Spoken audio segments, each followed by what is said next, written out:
Hello students, welcome to the next lecture on the partial differential equations. Today I will start the new topics named as non-linear partial differential equation, and the first lecture inside the non-linear partial differential is compactable equations. Myself Dr. Harish Garg, you can follow and subscribe my YouTube channel. So you can see my playlist partial differential equations, and in this playlist I already completed the linear partial differential equations. Fine, तो आप इसमें पूरे lecture देख सकते हो जिसमें आपको linear partial differential equation already मैंने एक्सप्लेन कर दिया है. Now in this lecture onward I will explain you the non linear partial differential equations. अगर मैं आपसे एक क्वेश्चन पूछूं, consider the two partial differential equations. P is basically my del z by del x and Q is my del z by del y based on the two simultaneous partial differential equations. Can you find a common solutions for both these problems? Common solution means if I say z is equal to x square y is the solution of the equation number 1, then can z is equal to x square y is also the solution of the equation number 2? That's why I am talking about the common solution. So are you able to find the common solution of these two partial differential equations? Your answer is either yes or no. Fine. If it is yes, that's very good. But the question arises is how we can find it. And if your answer is no, then under what condition you can find the solutions of the common solution of these partial differential equations. Fine. So अगर आपको ये concept common solution of the partial differential equation समझना है, then we have to understand the today's lecture very well. It is quite obvious that not all the partial differential equations have the same common solutions. Fine. But अगर हमें common solution चाहिए और उसको find करने के लिए we need the concept of compactable system of the equations. Fine. आपने चारपीट method का नाम सुना होगा. Fine. That is also used based on the principle of the compactable system of equations. इस लेक्चर के बाद मैं आपको चारपीट मेथड ही एक्सप्लेन करूंगा and then you will realize that why there is a need of the compactable lecture importance. चलिए, so first of all, what is the meaning of the compactable system of the first order partial differential equations? I assume there are the two system of the equations f and the g. When you can say that these two systems are said to be compactable. As I said you, if every solution of the one equation is also the solution of the other equation and Jacobian of the f and g with respect to the partial derivative p and q must be non-zero.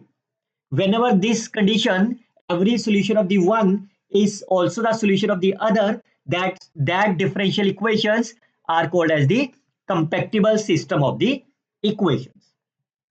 For example, ये मैंने starting example लिया था आपके पास, and after finding the compactable approach, we can get the common solutions. आप इसको verify भी कर सकते हो whether it's a common solution or not. You can find the P, find what is the del z by del x. I can write as a partial derivative with respect to x. So it's a 3x square, 3 and 3 cancel, minus ay. I can substitute in the first equation and you can see it's satisfied. Similarly, if you differentiate z with respect to y, then you will get y square minus of ax and it satisfied my equation number 2. That means the equation number 1 is the common solution of both the partial differential equation. Therefore, the given partial differential equations are compactable. Clear? अगर तो आप common solution नहीं निकाल पाए, then you can say the two systems are not compactable. But question ये है कि ये निकाला कैसे मैंने? Fine. ये मैंने निकाला कैसे? तो उसके लिए सबसे पहले necessary and the sufficient condition for the compactable system. इसकी notation है आपके पास close bracket f comma g. That is a notation for the compactable system. Two equations are said to be the compactable whenever this equation will be satisfied. You can say there is a Jacobian of the f and g with respect to x and p plus Jacobian of the f and g with respect to y and q and so on. Clear? सबसे पहले मैं इसका proof दिखा देता हूं. What is the necessary and the sufficient conditions? Clear? तो मान लो आपके पास दो first order partial differential equation है. इन दो इक्वेशन से can you solve from the 1 and 2 we can express explicitly P and Q. Fine. We can express explicit form of the P and Q. Clear? तो आप यहां से first equation में से और सेकंड इक्वेशन में से आप इन दोनों को सॉल्व करके P और Q निकाल सकते हो. फाइन. तो मान लेते हैं P है आपके पास function of the X Y Z, Q is the function of the X Y Z. Is it okay? Now, once you know the function of the P and Q, then you can find the system of the equation. dz is P into dx plus Q into dy. That means the compactable form of the equation number 1 and 2, compactable form of the system will reduce to the compactable form of the dz is pdx plus ky. Fine. Or you can say the condition of the equation number 1 and 2 is reduces to the compactable form of the dz is pdx plus q dy. And we all knows, इसको मैं small p की value क्या लिख सकता हूं, capital p. तो ये equation क्या बन जाएगी, pdx plus q dy minus of dz is equal to 0. अब आपके पास ये थ्री वेरिएबल्स की इक्वेशन होगी. अब ये थ्री वेरिएबल की इक्वेशन इंटीग्रेबल कब होगी, whenever, like you can see this remark, pdx plus q dy plus r dx is integrable if the equation number star satisfied. तो मैं इसको कंपेयर कर लेता हूं. You can say the value of the r is my -1. I can substitute the value here. Fine. That is a del r by del y. You can see r is -1. It's a 0. That is a q with r with respect to x 0 and so. आप इसकी bracket open कर दो. Fine. It's a small p del q, plus वाले term left side पे रख लो, minus वाले term right side पे ले जाओ. Clear? Now I can differentiate equation number 1 with respect to x and z.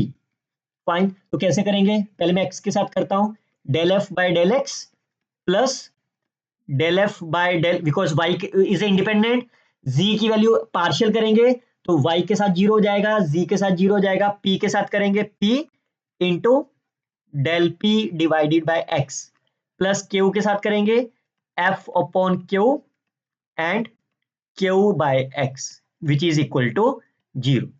Clear? By using the chain rule. Similarly अगर आप फर्स्ट वाली इक्वेशन को z के साथ करोगे तो that will be del f by del z और x और y 0 हो जाएगा, plus del f upon del p into del p upon del z plus del f upon del q and del q by del z. Small p लिखो चाहे capital q लिखो, दोनों चीज एक है.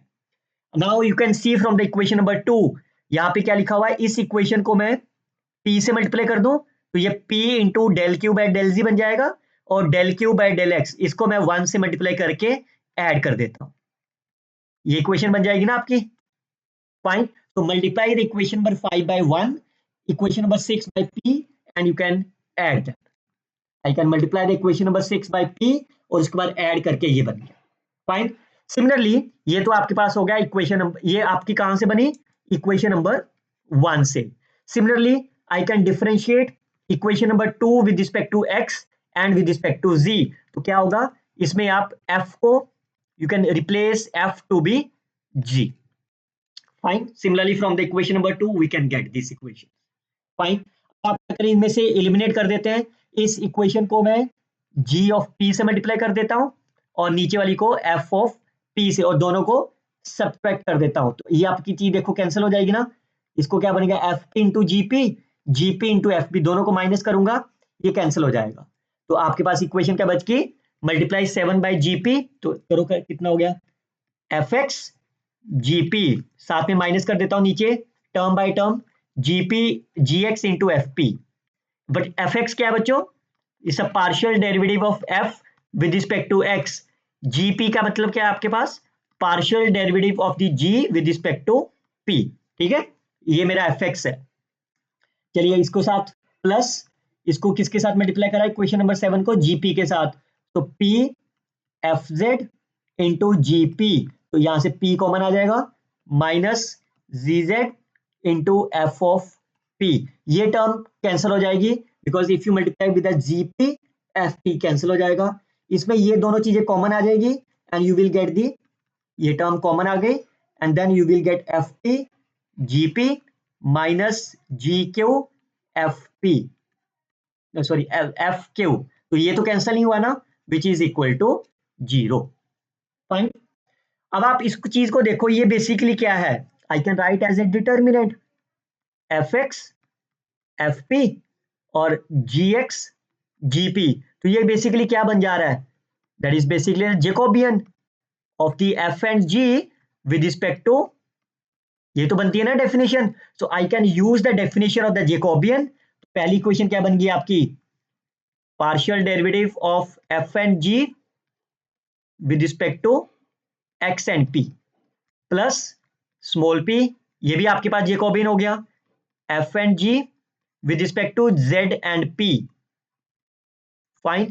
प्लस ये ऐसे रहने दो, ये भी आपका जेकोबियन हो गया, F and G with respect to, पहले नंबर पे क्यू लिखा है, Q and P. Fine, which is equal to 0.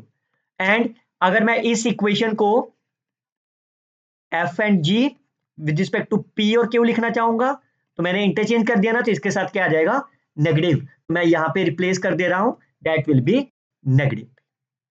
Fine. So that is equation number 9. Similarly आप इक्वेशन नंबर सिमिलरली कर सकते हो, डिफरेंशिएट जब 2 को करोगे सारा कुछ, तो आपने क्या करा, x को रिप्लेस कर दिया y में, p को रिप्लेस कर दिया q में, तो ये x, p आपका y, q, okay, z, p is z q and then so. Fine. अब आप इन दोनों को सॉल्व कर लो, once you can add them, you can add these two equations. Fine. और आप ये इक्वेशन नंबर यूज कर सकते हो, find del Q by del X, small P Q and Z, तो आप देखो ये दोनों इक्वेशंस आपकी सेम हो गई. जैसे ये सेम हुई, if you add them the quantity will be cancel out, तो आपके पास फाइनल एक्सप्रेशन क्या बच गया, that is the simple condition of the compatible form. Clear? So that means the two first order partial differential equation, equation number 1 and 2, the necessary and the sufficient conditions that system is the compactible is f, g must be 0. अगर तो ये condition किसी में satisfied होती है, then you can say they are compactable, otherwise not. We will see the next lecture on how you can solve or how you can tackle the examples of the compactible equations.